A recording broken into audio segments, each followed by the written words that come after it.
kingdom hidden deep within an ancient forest. Within its shadowed halls lived a young princess, her skin as pale as snow. Meet Snow White, the fairest of them all, whose kindness and innocence brighten the darkest of days. But beware the sinister power of the evil queen, consumed by jealousy, determined to be the fairest at any cost.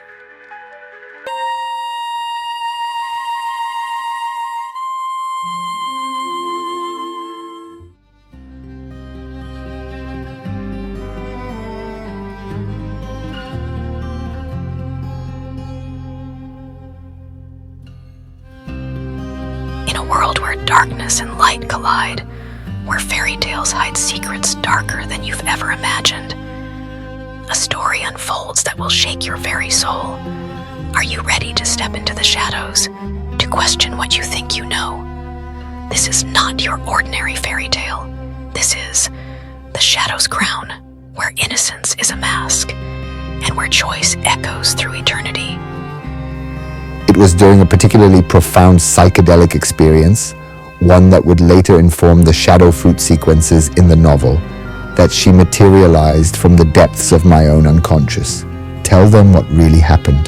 Tell them why I chose the crown of shadows over the cage of gold.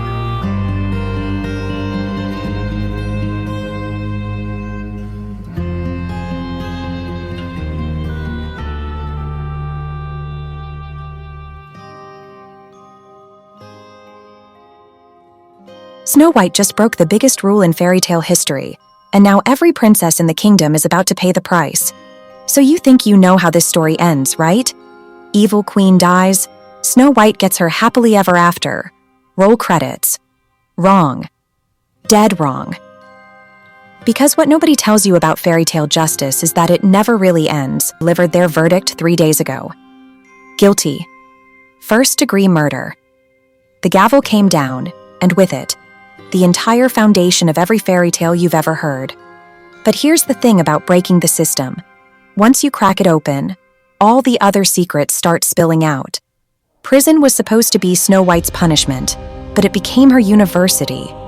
Behind those enchanted bars, she met every villain who'd ever been written off as evil. The sea witch who just wanted her voice heard. The dragon who was protecting her eggs. The giant who was defending his home from trespassers. Turns out when you strip away the fairy tale propaganda, most villains are just people who got tired of being stepped on. Snow White wasn't just serving time, she was building an army. Meanwhile, back in the kingdom, something strange started happening. Without the evil queen's magic mirror constantly declaring who was fairest, the whole beauty hierarchy collapsed. Princesses who'd spent their lives competing suddenly had to figure out who they actually were. Cinderella discovered she was brilliant at economics. Rapunzel became a master architect. Belle opened the kingdom's first public library. But the real chaos started when they found the queen's private journals hidden in her tower, page after page of truth bombs that shattered everything the kingdom thought it knew. The huntsman hadn't spared Snow White out of kindness. He'd been paid by a secret organization of fairy tale characters planning a revolution. The 7 dwarfs weren't just miners. They were running an underground network helping displaced magical creatures. And the magic mirror. It wasn't just showing beauty, it was recording everything. Building profiles on every person in the kingdom. The evil queen hadn't been the villain. She'd been the whistleblower. 6 months into Snow White's sentence, the prison walls started talking.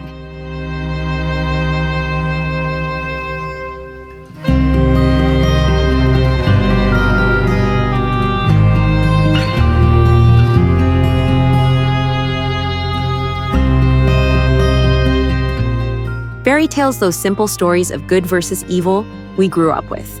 But what happens when an author drops acid and reimagines Snow White's evil queen as a powerful woman persecuted by a patriarchal society? That's exactly what we're exploring today.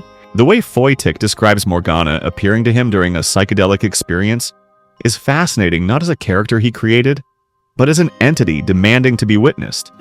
It completely transforms how we view the creative process. You know what's really striking about this? He's taking these consciousness-expanding experiences and weaving them into a Gothic fairy tale framework in a way that feels both ancient and completely modern. The shadow fruit sequences aren't just plot devices, they're metaphors for expanded consciousness.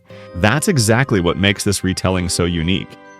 He's bridging traditional fairy tale elements with contemporary psychological understanding, especially through his use of Jungian shadow work concepts.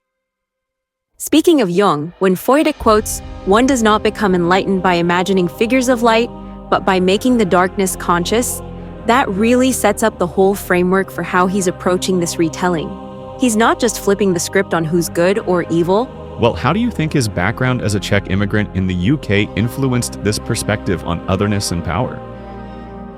That's such an important question. His personal experience of being marked as different clearly shapes how he portrays Morgana's journey. When he describes her standing at the crossroads between conformity and power, it's like he's drawing from his own life experience of navigating between cultures. The timing of this work in 2025 seems particularly significant, especially with the growing acceptance of psychedelic therapy and alternative consciousness research. Oh, absolutely. And what's fascinating is how he structures the novel around this idea of psychological transformation. The 22 chapters follow this pattern of separation, initiation, and return. It's like he's created a roadmap for shadow integration through storytelling. You know what really stands out to me? His deconstruction of feminine power in fairy tales. The way he analyzes how society transforms women's natural gifts into sources of fear.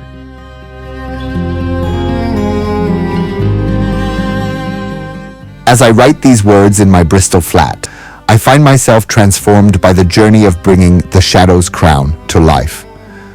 What began as a simple retelling of Snow White has evolved into something far more profound, a mirror reflecting not just Morgana's shadow but my own, and perhaps yours as well.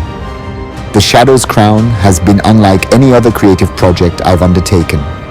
The words seem to flow from some deeper source, as if I were channeling rather than creating. There were sessions where I would sit down to write and find myself transported so completely into Morgana's world that hours would pass without my awareness. The novel demanded to be written in first person from Morgana's perspective. Every attempt to create distance through third-person narration felt false, diminished. Her voice was too strong, too insistent, too real to be filtered through conventional storytelling techniques.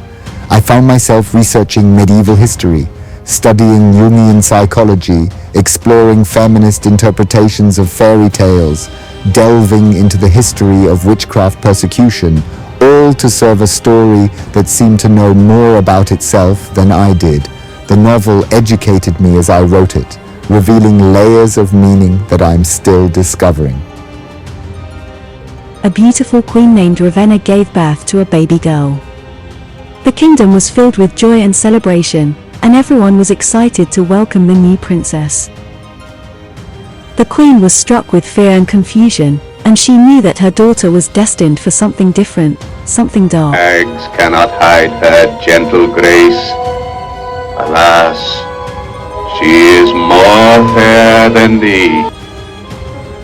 One day, when the princess was still a child, she stumbled upon a stash of psychedelic mushrooms in one of Ravenna's cabinets. She was immediately drawn to the strange, colorful fungi and decided to try them for herself.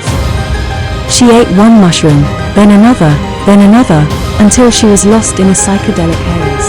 I'm not scared. Yes, you don't need anyone. Legacy, you say? Power. That's what you live for. İnanılmaz Zeynep. İnanılmaz hedefleri. Come to me. I envied you. Leaving behind only a torn Disney princess dress and the lingering scent of badass attitude mixed with fairy tale magic.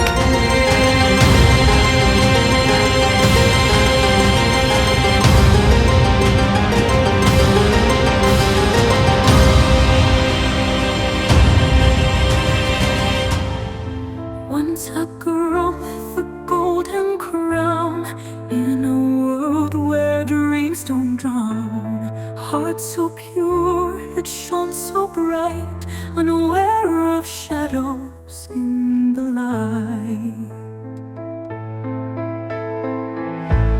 Betrayal came like a whispered lie, stole my faith and made me cry. The weight of love turned into stone. In the mirror I stood alone. Now the crown cuts deep, it's a heavy throne. Light and shadow both have known. Every choice a scar to bear, the queen of shadows in despair. Lost the girl I used to be. In the darkness I found me. Love was ash, the fire gone, yet power surged and pulled me on. Every step's a bitter cost. Innocence is what I lost. Life's a ghost I'll never chase. Shadows where I found my place. Now the crown cuts deep, it's a heavy throne. Light and shadow both have known. Every choice a scar to bear, the queen of shadows in despair.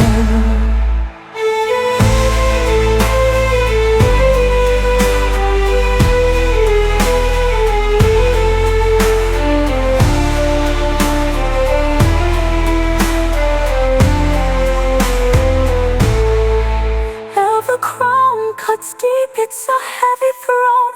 Light and shadow both have known. Every choice a scar to bear, the queen of shadows in despair.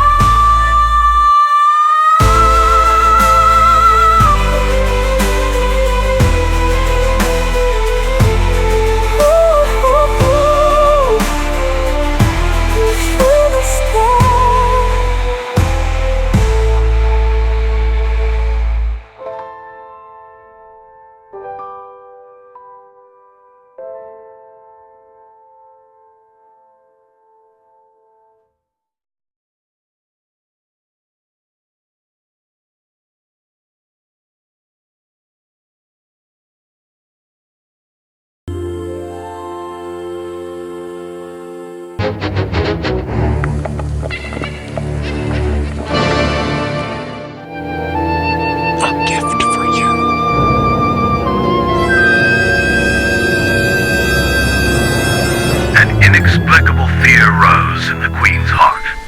She commanded the hunter to take Snow White into the forest and end her life. But the hunter, unable to carry out the deed, leads Snow White deep into the woods, leaving her to perish on her own.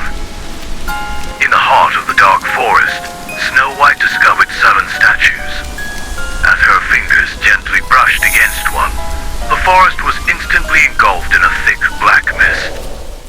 Mira, who is the most powerful in the world? Once it was you. Now it is Snow White.